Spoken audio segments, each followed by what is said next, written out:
21 जून को दुनिया योग दिवस मनाएगी, किंतु योग के प्रणेता की जन्मस्थली गुमनामी में ही अंतर्राष्ट्रीय योग दिवस की साक्षी बनेगी। महर्षि पतंजलि की जन्मस्थली गोंडा जनपद के वजीरगंज विकासखंड के कोणर ग्राम पंचायत में है। महर्षि पतंजलि ने खुद इसका उल्लेख अपने लिखित ग्रंथ महाभाष्य में किया है। वर्तमान में महर्षि पतंजलि की दी गई विद्या जहाँ स्वास्थ्य के लिए नियामत है, तो व्यवसायी भी इस विद्या के जरिए अरबों का वारा न्यारा कर रहे हैं, जिसमें योग गुरु रामदेव प्रमुख हैं। 8 वर्ष पूर्व गोंडा आए योग गुरु से पतंजलि के जन्म स्थान तथा विकास के संदर्भ में मीडिया कर्मियों द्वारा सवाल पूछे जाने पर उन्होंने जन्म स्थान के समुचित विकास व योग हाल बनवाने की बात कही थी, किंतु यहां से जाने के बाद उन्हें यहां की सुध नहीं आई।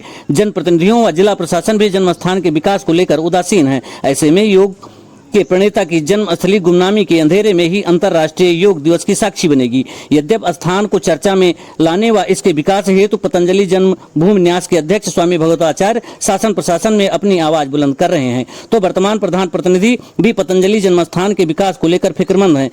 क्या कहना चाहते हैं? डॉक्टर स्वामी भगवताचार्य, इस आश्रम का नाम योग के प्रणेता महर्षि पतंजलि की जन्मभूमि पतंजलपुरी कोंडर जनपद गोंडा विकासखंड वजीरगंज में स्थित है, जो अयोध्या से 20 किलोमीटर उत्तर और गोंडा मुख्यालय से 30 किलोमीटर दक्षिण ये है पतंजलपुरी कोंडर विराजमान है। पतंजल के विषय में जहाँ तक हमारे शास्त्रों में बराबर चर्चा आती है कि पतंजल ने स्वयं लिखा है कि महाभाष्य, और इसकी चर्चा भोजवृत्त ने अपने श्लोक में उद्धृत किया है। योगेन चित्तस्य पदेन वाचाम मलम शरीरश्च योग यो अपाक्रोश प्रवणम मुनिनम तम प्रांजलिम के कहते हैं कि योग से पतंजल ने चित्त की शुद्धि किया। योगेन चित्तस्य पदेन वाचाम, पद से वाणी की, व्याकरण से वाणी की शुद्धि किया। मलम शरीरश्च वैदिकेन, और वैदिक शास्त्र से शरीर की शुद्धि किया।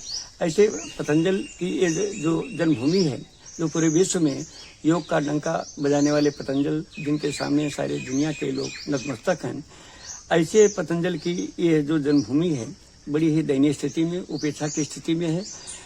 यद्यपि शास्त्रों में और अन्य जगह सभी लोग इसको मानते हैं, लेकिन यहाँ पर इसकी स्थिति बड़ी ही दयनीय है। आज जबकि पतंजल के विषय में आया है कि पतंजल गोंडा के थे, उन्होंने महाभारत में जिक्र किया है कि गोनर्दयस्तात, मैं गोनर्दीय हूँ। 4 बार गोनर्द का गावा नर्दन गोनर दिया, जहाँ गायें रमाती हूँ उसका गोनर्द, गोनर से गोष्ठ, गोष्ठ से गोंडा हो गया। तो महर्षि पतंजल की जन्मभूमि ये है।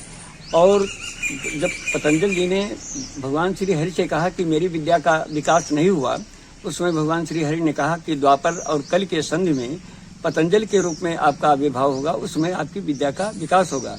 महर्षि पतंजल जब अपने लीला के लिए भ्रमण कर रहे थे, मुनि कुमारी कन्या गोडिका नाम की कन्या भगवान सूर्य को जल दे रही थी, तो उसी समय पतंजल लीला के द्वारा शेष अवतार एक सर्पाकार बच्चे के रूप में उसके अंजलि से नीचे गिर गए, तो उनका नाम पतंजलि हुआ। शेष के अवतार थे।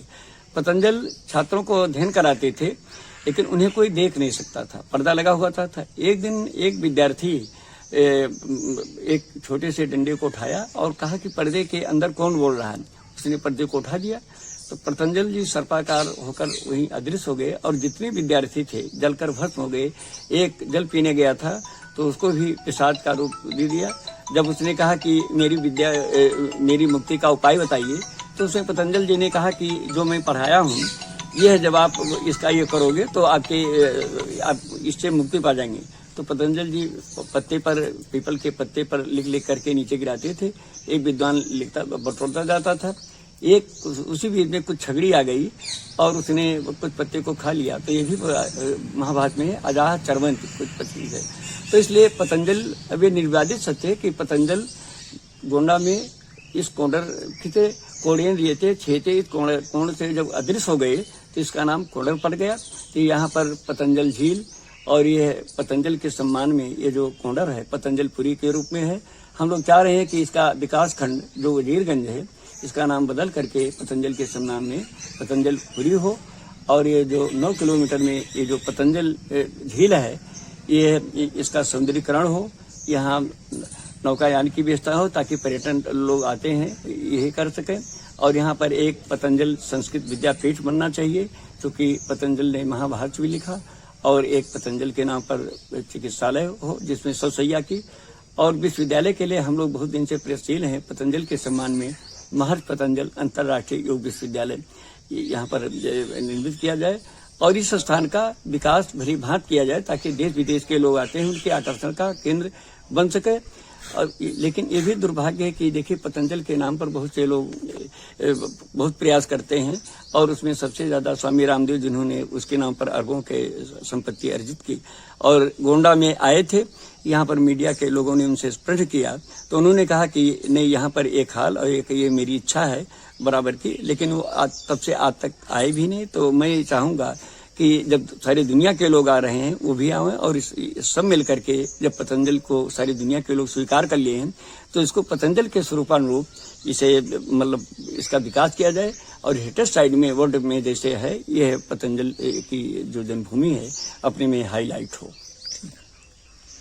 प्रधान प्रतिनिधि महर्षि पतंजल जन्मभूमि कोणर का ये क्या कौन सा स्थान है और क्या कहना चाहते हैं जी? ये योग ऋषि महर्षि पतंजल की जन्मभूमि है जो कि क्या नाम है योग के प्रणेता थे जिनसे योग का प्रचार प्रसार शुरू हुआ।